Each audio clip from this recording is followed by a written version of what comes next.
ఓం శ్రీ మాత్రే నమః. కనక మహాలక్ష్మి అమ్మవారు కనకదారులు కురిపించే ఆలయం గురించి ఇప్పుడు మనం తెలుసుకుందాం. గోపురం ఉండదు, పంతులు ఉండరు, స్వయంభూ అమ్మవారిని స్వయంగా పూజ చేసే ఛాన్సు. కనకదారులు కురిపించే ఈ కనక మహాలక్ష్మి గురించి మనం తెలుసుకుందాం. దక్షిణ దినం ముఖ్యంగా తెలుగునాట అతి ప్రాచీనమైన ఆలయాలను చూడవచ్చు. విశాఖవాసులు కొంగు బంగారంగా కోరిన కోర్కులు తీర్చే కల్పవల్లిగా విరజల్లుతున్న శ్రీ కనకమహాలక్ష్మి ఆలయ విశేషాలను ఈ కథనంలో తెలుసుకుందాం. విశాఖ పాలకుల ఇలవేల్పు. విశాఖపట్నంలో ఆలయాల్లో ప్రముఖమైనది శ్రీ కనకమహాలక్ష్మి ఆలయం.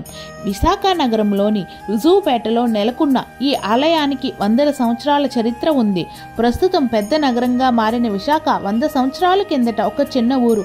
సుమారు 150 ఏళ్ల క్రితం ఈ ప్రాంతంలో విశాఖ రాజుల పాలన ఉండేది. శ్రీ కనకమహాలక్ష్మి అమ్మవారు ఈ ప్రాంతాన్ని పరిపాలించిన విశాఖ రాజుల ఇలవేల్పు అయిన ఆలయ చరిత్ర ద్వారా మనం తెలుసుకున్నది. బుజురుపేట పేరు ఇందుకే. విశాఖ రాజుల కోట బురుజుపేట అమ్మవారు వెలిసిన పరిసరాలలో ఉండేదని, అందుచేతనే ఈ ఆలయాన్ని ఉన్న ప్రాంతాన్ని బురుజుపేట అని పేరు వచ్చిందని చారిత్రక ఆధారాలు తెలుసుకున్నాయి.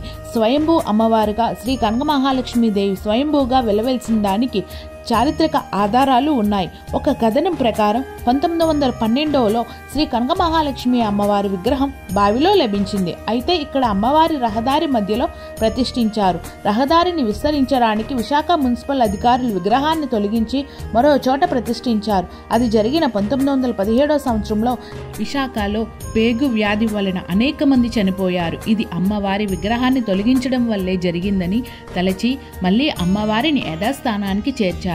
దాంతో వ్యాధి తగ్గుముఖం పట్టడం వల్ల ప్రజలకు అమ్మవారి మహిమలు కథలుగా విస్తరించడం ద్వారా ఈ ఆలయం విశేష ప్రాచుర్యం పొందినది.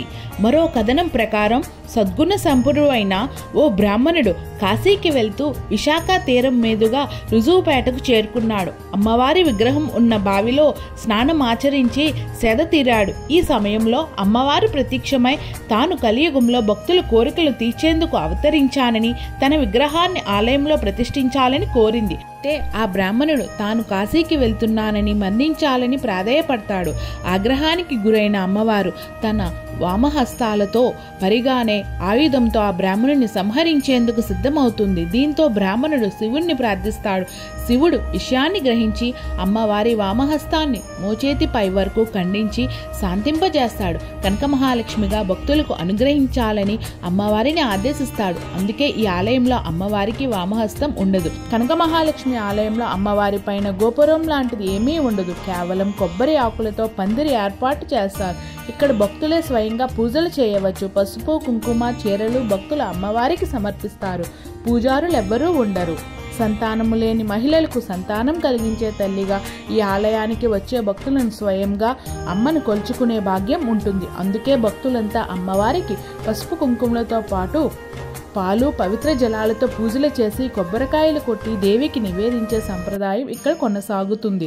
సంతానం లేని మహిళలకు సంతానం కలిగించి తల్లిగా భావించి పుట్టిన బిడ్డలను అమ్మవారి ఒడిలో పెట్టి పూజలు చేయడం సంప్రదాయం. శ్రీ కనకమహాలక్ష్మి అమ్మవారిని గురువారం అంటే ప్రీతికరం. ముఖ్యంగా మార్గశిర గురువారాలలో అమ్మవారిని దర్శించడానికి భక్తులు పోటెత్తుతారు. ఏటా మార్గశిర నెలలో అమ్మవారికి వార్షిక మహోత్సవాలను వైభవంగా నిర్వహిస్తారు. ఈ నెలలో వచ్చే అన్ని గురువారాలలో 24 గంటలు ప్రజలు అమ్మవారిని దర్శిస్తారు. సామూహిక అష్టోత్తర కుంకుమార్చన ఇక్కడ ప్రత్యేకత.